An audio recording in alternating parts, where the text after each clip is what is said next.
Hello friends and welcome back to my YouTube channel commerce का ज्ञान। आप लोगों ने लास्ट वीडियो देखा होगा which was for macro economics circular flow of income. ठीक है, अगर अभी तक वीडियो नहीं देखा तो पहले आप लोग वो देख लीजिए। That is your beginning chapter for macro economics. अब क्लास 12 के लिए दूसरा चैप्टर जो बहुत ही इंपॉर्टेंट है, that is basic concept of macro economics.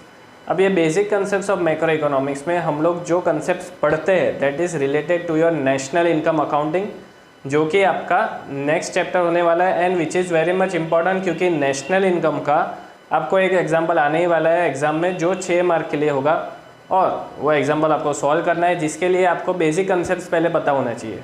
So this second chapter is very much important for you. काफ़ी सारी रेफरेंस बुक में ये चैप्टर शायद सेकेंड या तो थर्ड पोजीशन पे भी हो सकता है। सो उसका टेंशन नहीं लेना है, कंसेप्ट वही है, सिर्फ उसका let's say numbering second third या व्हाटएवर जो भी किया होगा। मैं जो रेफरेंस बुक कर रहा हूँ that is for class 12 macro economics Sandeep Garg. ठीक है, अगर आप लोग वीके और यूज़ कर रहे हो या और कोई भी यूज़ कर रहे हो दैट इज़ फाइन, आपको सिर्फ कंसेप्ट समझने हैं, बाकी एग्जाम्पल्स आप किसी भी रेफरेंस बुक से सॉल्व करोगे, इट इज़ ओके। ठीक है, चलिए स्टार्ट करते हैं with the basic concept of macro economics. अब सबसे पहला, ठीक है, अब जैसे कि मैंने बोला कि ये जो आपके बेसिक कंसेप्ट है ये हम लोग किस में यूज़ करने वाले हैं, टू कैलकुलेट नेशनल इनकम। ठीक है, अब national income obviously the word says national income, लेकिन उसमें दो चीज़ें होती है, एक होता है डोमेस्टिक इनकम, ठीक है, और दूसरा होता है नेशनल इनकम। क्लियर? दो चीज़ें होती है, एक डोमेस्टिक इनकम, दूसरा नेशनल इनकम। अगर मैं इंडिया की बात करूँ तो इंडियन इकोनॉमी का हम लोग डोमेस्टिक इनकम भी कैलकुलेट कर सकते हैं और नेशनल इनकम भी कैलकुलेट कर सकते हैं। For domestic income first you need to understand what is meant by domestic territory. ठीक है, पहले हमें ये पता होना चाहिए कि भाई डोमेस्टिक इनकम के लिए डोमेस्टिक टेरिटरी किसे बोलते हैं, और नेशनल इनकम के लिए मुझे चाहिए नॉर्मल रेसिडेंट।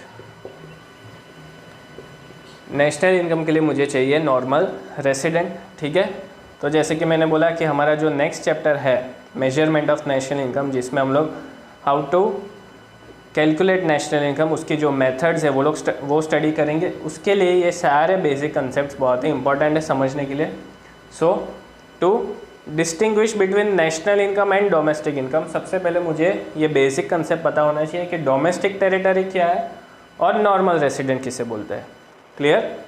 सो चलिए पहले हम लोग ये कंसेप्ट समझते हैं।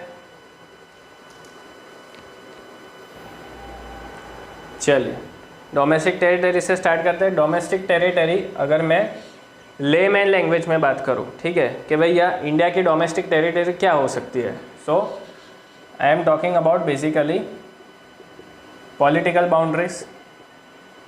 ठीक है, मैं किस बारे में बात कर रहा हूँ, पॉलिटिकल बाउंड्रीज, जैसे कि नॉर्थ में हो जाएगा कश्मीर, साउथ में कन्याकुमारी।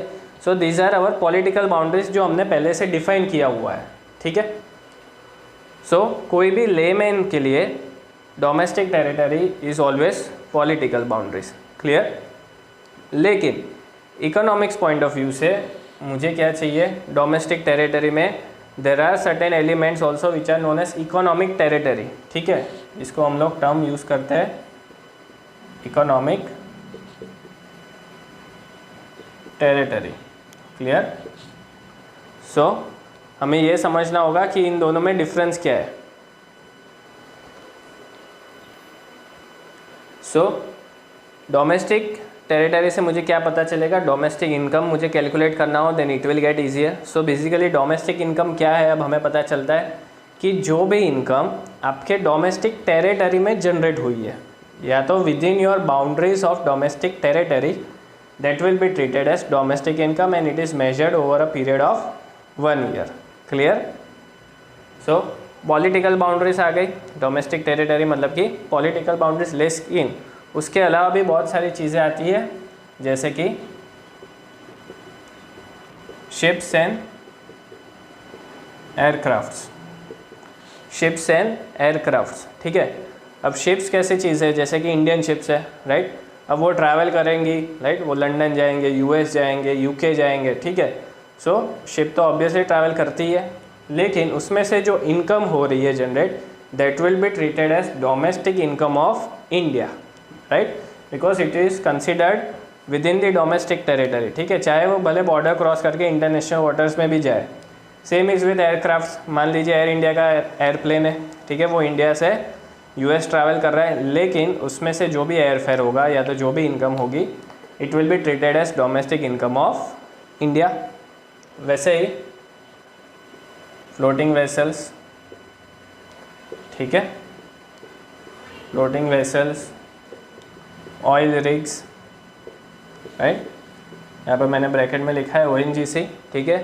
ONGC अगर किसी को नहीं पता, oil and natural gas corporation of India, right, एक पब्लिक कंपनी है और जो क्या करते हैं, it is into oil exploration. तो वो लोग क्या करते हैं कि ऑयल रिग्स वगैरह इंटरनेशनल वाटर्स में जाकर वो लोग माइनिंग वगैरह करते हैं, ठीक है। And they also have their floating vessels. तो ये ऑब्वियसली इंटरनेशनल वाटर्स में है, तो हमारी डोमेस्टिक टेरिटरी से बाहर है, लेकिन these are all exceptions. So इससे जो भी इनकम होती है, it will be treated as domestic income of India,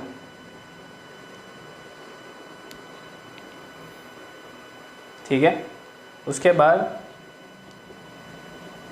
embassies, consulates, ठीक है, जो भी हमारी इंडियन एम्बेसी है, इंडियन कॉन्सुलेट है, जो बाहर की कंट्री में लोकेटेड है, फॉर एग्जांपल यूएस में है, चाइना में है, जापान में है, लेकिन they will all be treated as domestic territory of India only, ठीक है। और जो भी डोमेस्टिक टेरिटरी में फॉल होता है और अगर उन्हें इनकम होती है, then it will be treated as domestic income, right. So these are all inclusions, ठीक है। ये सारे क्या है, इंक्लूजन्स है, इसमें डोमेस्टिक टेरिटरी में अपार्ट फ्रॉम पॉलिटिकल बाउंड्रीज, ये सारी चीज़ें भी डोमेस्टिक टेरिटरी में फॉल होती है, क्लियर। अब बहुत सारी चीज़ें ऐसे भी होंगी कि जो हमें एक्सक्लूड करना पड़ेगा, ठीक है। सो लेट्स से यहाँ पे मैं लिख देता हूँ, right, there are certain things के जो हमें डोमेस्टिक टेरिटरी में से एक्सक्लूड करनी पड़ेंगी, right. So number 1 is embassies and consulates of foreign countries, of foreign countries, ठीक है। मान लो यूएस की एम्बेसी इंडिया में लोकेटेड है, राइट, लेकिन it will be treated as domestic territory of US, ठीक है, वो इंडिया का पार्ट नहीं कहलाएगी, it will not be considered in domestic territory of India. वैसे ही कॉन्सुलेट ऑफिस है दूसरा, इंटरनेशनल ऑर्गेनाइजेशंस, ठीक है, international organisations like WHO, UN, right. WHO, UN क्या करते हैं ये लोग, इनके जो ऑफिसेज होती है वो वर्ल्ड ओवर होती है, ठीक है। तो मान लो WHO की कोई ऑफिस इंडिया में लोकेटेड है, लेकिन it won't be treated as domestic territory of India, वो जहाँ की रजिस्टर्ड ऑफिस होगी वो वहाँ की कहलाएगी। फॉर एग्जांपल अगर US में है, then it will be treated as domestic territory of US and not of India. So these are the items की जो डोमेस्टिक टेरिटरी में इंक्लूड होती है। ये दो चीज़ें ऐसी है कि जो हमें क्या करना है, एक्सक्लूड करना है, क्लियर।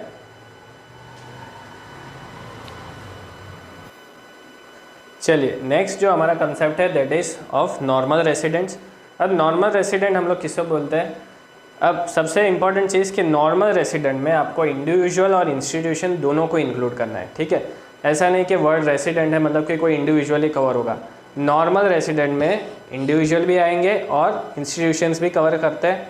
सो मेक श्योर, सो इंडिविजुअल और institution who ordinarily resides in a country, ठीक है, नॉर्मली वो लोग इसी कंट्री में रहते हैं, फॉर एग्जांपल इंडिया में, राइट।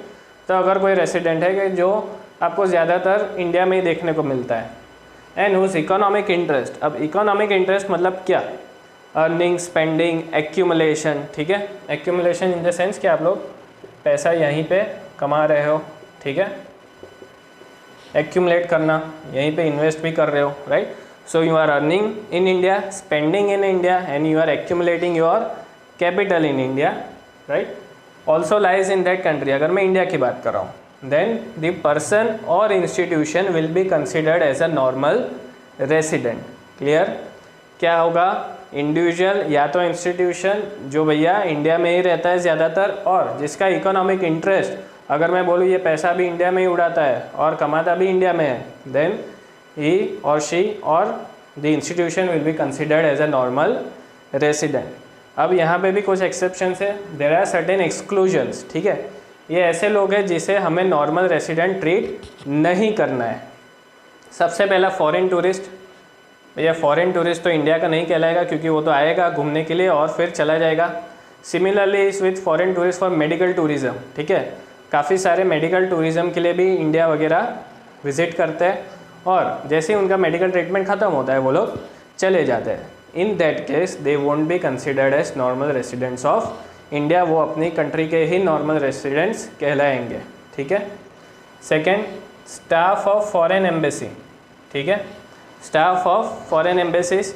ठीक है, फॉरेन एम्बेसी है, फॉरेन कॉन्सुलेट्स है, उसके जो भी स्टाफ मेंबर्स है they are not considered as normal residents of India. अगर मान लो कि कोई यूएस एम्बेसी इंडिया में है और वहाँ के जो एम्प्लॉयज़ है they will be treated as normal residents of US and not of India.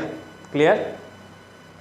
Third, we have international organisation and the staff. ठीक है, क्योंकि यहाँ पे वर्ड क्या है? इंडिविजुअल और इंस्टीट्यूशन, इसलिए मैंने यहाँ पे लिखा है international organisation and the staff. ठीक है, दोनों चीज़ें आ जाएंगी।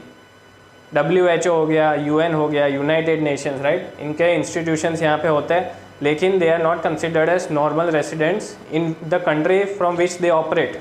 ठीक है, वो लोग जहाँ पे रजिस्टर होंगे, जहाँ पे उनका लेट्स से कि HO होगा या तो रजिस्ट्रेशन होगा, वहाँ के वो लोग कहलाएंगे normal residents. Same is with the staff of such bodies. ठीक है, लेकिन स्टाफ में एक कंडीशन है, स्टाफ में यहाँ पे एक कंडीशन है, मैंने यहाँ पे एस्ट्रिक किया है। If stay is less than 1 year, अगर कोई बंदा WHO में या तो UN में काम कर रहा है और मान लो वो इंडिया आता है, ठीक है, वो इंडिया में काम कर रहा है, राइट, एंड वो कहाँ का स्टाफ मेंबर है? लेट्स से WHO, और कोरोना वायरस जो पेंडेमिक चल रहा है उसके सिलसिले में वो इंडिया आता है। Okay, now he is staying in India for let's say 2 years, right. WHO ने बोला कि भैया जब तक ये पूरा पेंडेमिक ख़त्म नहीं हो जाता, वैक्सीन नहीं हो जाती, सब कुछ नॉर्मल नहीं हो जाता, तब तक आपको इंडिया में ही रहना है, वापस US नहीं आना है। Okay, let's say the employee mister A is from US। ठीक है, अब जो भी लॉकडाउन हो गया, जो भी कोरोना हो गया, अब उसको क्या बोल दिया WHO ने कि भाई तुम्हें तो इंडिया में ही रहना है अगले 2 साल के लिए। So the condition is that your stay should be less than 1 year. Now in case of mister A it is more than 1 year, so will be considered as normal resident of India. और उसको उस साल में, वो 2 साल में जो भी इनकम होगी, it will be added in the national income of India. इसलिए हम लोग ये कंसेप्ट पढ़ रहे हैं। ठीक है, मैंने बोला था कि डोमेस्टिक टेरिटरी वाला कंसेप्ट हमें डोमेस्टिक इनकम मेजर करने के लिए काम आता है, वैसे ही नॉर्मल रेसिडेंट वाला कंसेप्ट हमें नेशनल इनकम कैलकुलेट करने के लिए काम आएगा। So all the income which is earned by mister A within this 2 years will be considered as national income of India. Clear guys? Then we have fourth, foreign crew of vessels and seasonal workers. ठीक है, काफ़ी सारे ships ऐसे होते हैं कि जो international borders cross करके लेट से इंडिया में आ रहे हैं और वहाँ पे कुछ उनका रिपेयरिंग वगैरह या तो मेंटेनेंस चल रहा है, तो वहाँ उनका क्रू भी होगा, राइट, क्रू मेंबर्स भी होते हैं। काफ़ी बार नेवी शिप्स भी ऐसे आती है। ठीक है, तो वो जो क्रू मेंबर है, फिर काफ़ी बार सीजनल वर्कर्स भी आते हैं। ठीक है, कोई इंफ्रास्ट्रक्चर प्रोजेक्ट्स वगैरह चल रहा है 2 कंट्रीज़ के बीच में, then there is exchange of certain seasonal workers, right. अगर मान लो किसी कंट्री में लेबर शॉर्टेज है, तो यहाँ से किसी और कंट्री से लेबर्स वहाँ पे सप्लाई होंगे and they are going to stay over there. वैसे केस में भी कंडीशन सेम है, your stay should be less than 1 year. अगर ऐसे वर्कर्स, सीजनल वर्कर्स या तो crew members, if they are going to stay for a period of more than 1 year, then they will be considered as normal residents of that respective country in which they are working. Clear? And last is border workers. Border workers मतलब कि जो frequent basis पे borders cross करते हैं in search of work, basically they are considered as normal residents of their own country. ठीक है, मान लो बांग्लादेश से कोई बॉर्डर क्रॉस करके इंडिया में आता है इन सर्च ऑफ वर्क, ठीक है, काम करता है और फिर चले जाता है, in that case is considered as normal resident of Bangladesh and not of India. Okay, so these are the exclusions of normal resident. Clear guys, ये दोनों कंसेप्ट बहुत ही इंपॉर्टेंट है, domestic territory and normal residents, जो हमें domestic income और national income के calculation में काम आने वाले हैं।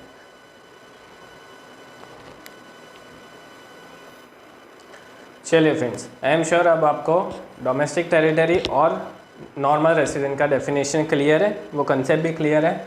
अब हमें किस में काम आने वाले हैं, जो मैंने पहले भी बोला, एक तो हो जाएगा हमारा डोमेस्टिक इनकम और दूसरा हो जाएगा नेशनल इनकम। ठीक है, अब ये डोमेस्टिक इनकम होती क्या है? It is production of units और मनी वैल्यू। ठीक है, या तो जो इंडियन इकोनॉमी है उसमें जितने भी यूनिट्स हैं उनका जो भी प्रोडक्शन है ऑफ गुड्स और सर्विसेज, ठीक है, या तो अगर मैं उसकी मनी वैल्यू कंसीडर करता हूँ। ठीक है, if I am talking about in terms of units, it is considered as gross domestic product, जिसे हम लोग जीडीपी बोलते हैं। ये जीडीपी वर्ड आप लोगों ने काफ़ी बार न्यूज़पेपर वगैरह में भी सुना होगा, पढ़ा होगा। ठीक है, और when we convert it into money value, then it is considered as domestic income. So production of units located in domestic territory, यहाँ पे मैंने highlight किया, it is located in domestic territory. So this is very much important, इसलिए हमने वो concept समझा कि भाई domestic territory किसे बोलते हैं, right? Irrespective whether carried out by resident or non-resident, ये भी मैंने highlight किया है because this is very much important. Irrespective whether carried out by resident और नॉन रेसिडेंट, वो बंदा नॉर्मल रेसिडेंट हो कि ना हो उससे मुझे फ़र्क नहीं पड़ता। डोमेस्टिक इनकम के लिए क्या इंपॉर्टेंट है कि वो जो एक्टिविटी है या तो जो सर्विस है, it should be carried out with in domestic territory only, तभी वो डोमेस्टिक इनकम में इंक्लूड किया जाएगा। क्लियर? फिर से मैं बोल रहा हूँ कि क्या इंपॉर्टेंट है, जो भी प्रोडक्शन एक्टिविटी हो रही है, चाहे गुड्स की या तो आप लोग कोई सर्विस प्रोवाइड कर रहे हो, it should be provided with in the domestic territory of India. चाहे जो प्रोवाइड कर रहा है सर्विस वो रेसिडेंट हो या तो नॉन रेसिडेंट हो, it does not matter. Now let us come to national income. National income same production of units और मनी वैल्यू। ठीक है, अगर मैं यूनिट्स की बात करूँगा देन इट विल बी क्या हो जाएगा, gross national product, right, GNP जिसे बोलते हैं, और मनी वैल्यू में कन्वर्ट करूँगा then it will be considered as national income. So production of units और money value of normal residents. अब यहाँ पे ये इंपॉर्टेंट है, जब भी मैं नेशनल इनकम की बात करता हूँ मुझे क्या चाहिए, वो बंदा क्या होना चाहिए, नॉर्मल रेसिडेंट होना चाहिए, irrespective whether performed within domestic territory और आउटसाइड इट। चाहे वो सर्विस यूएस से दे रहा है चलेगा, ठीक है, चाहे वो विद इन इंडिया लोकेट होके भी सर्विस दे रहा है फिर भी चलेगा, ठीक है, लेकिन वो नॉर्मल रेसिडेंट होना चाहिए।